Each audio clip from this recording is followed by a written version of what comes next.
Chers amis Shalom, comme chaque semaine, Be'ezrat Hashem, aujourd'hui aussi nous allons rapporter des paroles de Rabbi Chaim ben Attar, Zchuto Yagen Aleinu Amen, dans son livre Or Chaim sur la Torah.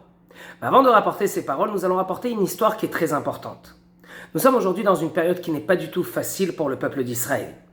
Mais ce n'est pas la première fois que le peuple d'Israël vit des périodes pas faciles. Il faut se rappeler de la Deuxième Guerre mondiale, où les Allemands ont avancé vers la terre d'Israël. Ils sont arrivés en Égypte. Pour eux, c'était très important aussi, chas v'shalom, de faire du mal aux Juifs qui habitaient en Israël.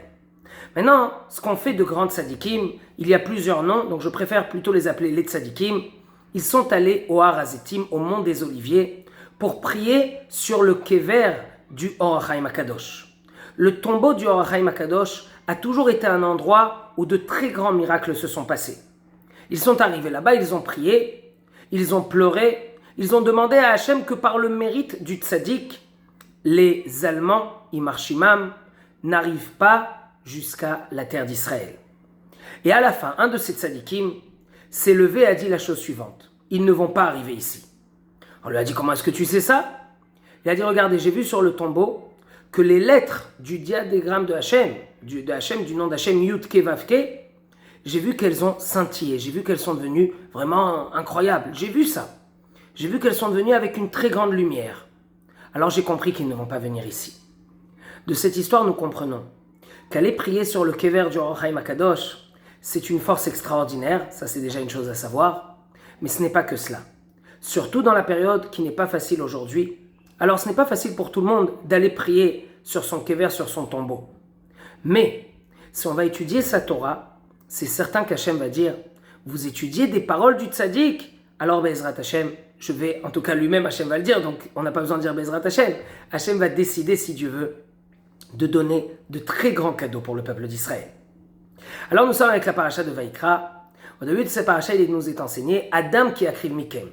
Si quelqu'un va emmener de lui-même un sacrifice à Hachem, de quoi ça parle? Le Rav en fait nous donne ici deux explications qui sont incroyables. La première, il nous dit, au début de la paracha, on voit qu'Hachem a parlé avec Moshe. Donc on pourrait penser que Moshe est un personnage important de lui-même. C'est Hachem qui l'aime, Hachem aime lui parler. Vraiment, Moshe, oulala, tu es vraiment un monsieur important. Mais ce n'est pas vrai. Ici, on vient nous enseigner. D'où est-ce que Moshe, tu as cette possibilité de parler avec Hachem? Du fait que les enfants d'Israël font ce que Hachem veut. En d'autres mots, c'est comme ça que la roue tourne. D'abord, les enfants d'Israël font ce que Hachem demande. Ils font les mitzvot, ils ne font pas des averot. Automatiquement, ça donne ici cette possibilité que Hachem va parler avec Moshe, et comme ça, les enfants d'Israël vont pouvoir recevoir des cadeaux, vont pouvoir recevoir des choses qu'Hachem va leur raconter. C'est ça en fait, c'est comme ça que ça marche. Il ne faut pas voir ça autrement. Il ne faut pas voir qu'Hachem parle avec Moshe parce qu'il aime Moshe. Bien sûr qu'il aime Moshe. Moshe, c'est un grand monsieur. Mais Hachem, il aime Moshe parce que le peuple d'Israël fait ce qu'il faut. Et il rapporte l'Or HaChaim HaKadosh, il dit: regardez ce qui s'est passé pendant 38 ans, après la faute des explorateurs, c'est dans le livre de Bamidbar. Ce n'était pas facile du tout la connexion entre Hachem et Moshe. Pas du tout facile. Pourquoi? Moshe, il n'a rien fait dans les explorateurs. Qu'est-ce qu'il a fait, Moshe? Mais non, du fait que les enfants d'Israël, ils ont fauté. Donc Hachem, il dit: moi, j'ai plus rien à parler avec Moshe.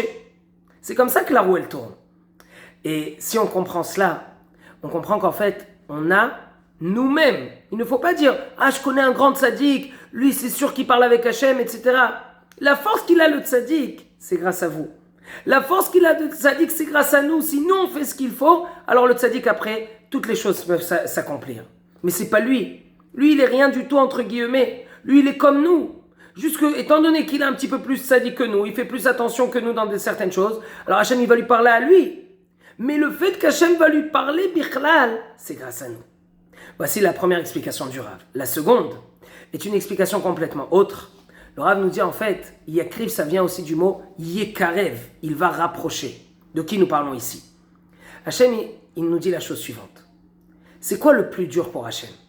C'est de voir que ses enfants, il y en a qui sont très éloignés de lui. C'est très très dur pour Hachem. Ça lui fait beaucoup de peine entre guillemets. Lorsqu'il va y avoir quelqu'un, Adam, qui akriv, ça veut dire qu'il va être mekarev, qui va rapprocher. à Hachem un korban, un sacrifice. C'est qui un sacrifice? C'est cet enfant qui s'est éloigné d'Hachem. Et oui, il ne faut pas parler du tout ici de tuer des animaux. Ici, c'est d'après le drash, ce n'est pas d'après l'explication simple. L'explication simple, ici, on parle des korbanot, on parle des sacrifices, on prend une bête, on lui fait la shrita. Mais ici, l'explication, d'après le drash, d'après l'explication, on va appeler ça ésotérique ou agadique plutôt. Ici, ça veut dire qu'en fait, lorsqu'un être humain va aider quelqu'un à s'approcher d'Hachem, ça veut dire quoi? On connaît un petit chidouche, on le connaît bien par contre. Attention, il ne faut pas dire des choses pas justes. Mais on connaît un chidouche de Torah. Faisons-le connaître à quelqu'un qui est loin du judaïsme. Faisons connaître aux autres Hachem. Si on va faire ça, alors Hachem sera vraiment très content de nous. Que des bonnes choses et que des bonnes nouvelles.